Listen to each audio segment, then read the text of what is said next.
கர்த்தர் நல்லவர், உள்ளே அழைத்து செல்லும். ஆமென். ஆமென். எத்தனை பேர் வாஞ்சிக்கிறீங்க? ஆமென். மோசே ஆண்டவரை பார்த்து கேட்கிறார், ஆண்டவரே உங்க மகிமையை உங்களை நான் பார்க்கணும்பா. ஆமென். அல்லேலூயா. என்னைக்காச்சும் விரும்பி இருக்கீங்களா?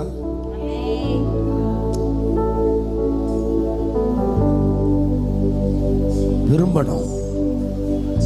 இந்த ஆராதனை அதுக்கு தான். அல்லேலூயா. விரும்பணும், ஆண்டவரோடு இருக்க விரும்பணும், ஆண்டவரோடு நடக்க விரும்பணும். சில பேருக்கு ஆமீன் வரல. ஆமா, ஏன்னா அவங்க எதையோ விரும்புறாங்க. இன்னைக்கு நாம எதையோ விரும்புகிறோம். எலிசா எலியாவிடம் இருந்து விரும்பினது என்ன தெரியுமா?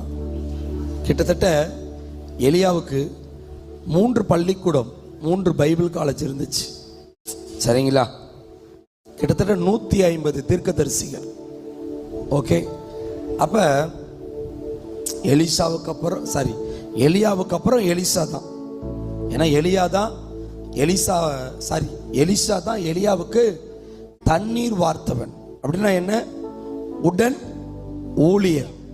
அல்லேலூயா. உடன் ஊழியர் சொல்லுங்க பார்ப்போம். நம்ம சபையிலலாம் இருப்பாங்களே, என்ன நானும் உடன் ஊழியராக தான் இருக்கிறோம். அப்ப உடன் ஊழியர் எலிசா. அப்ப இந்த எலிசா விரும்பினது என்ன தெரியுமா? ஒரு நாள் வந்து அவங்க கூட இருக்கிறவங்களாம் சொல்றாங்க, உன் எஜமானனை இன்னைக்கு உன்னை விட்டு ஆண்டவர் என்ன பண்ண வர்றாரு? எடுத்துக்கொள்ள போட்டு பார்க்குறோம். ஸோ எல்லாருக்குமே ஒரு விருப்பம் இருக்கும். என்ன எல்லாரும் எலிசா விரும்பின காரியம் என்ன அப்படின்னு நம்ம பார்த்தோம்னா, எலியாவிடம் இருந்து அவரோடு இருக்கிற அந்த பதவியையோ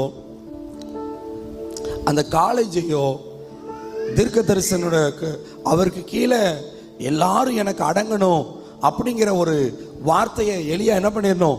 எல்லாருக்கும் முன்பாக சொல்லிடணும் அப்படிங்கிற எதையும் அவர் விரும்பல. அவர் விரும்பினது என்ன தெரியுமா? சொல்லுங்க பாப்போம். அல்லேலூயா. அல்லேலூயா. ரெட்டிப்பான அபிஷேகம். ரெட்டிப்பான அபிஷேகத்தை யாரு கேட்கிறா?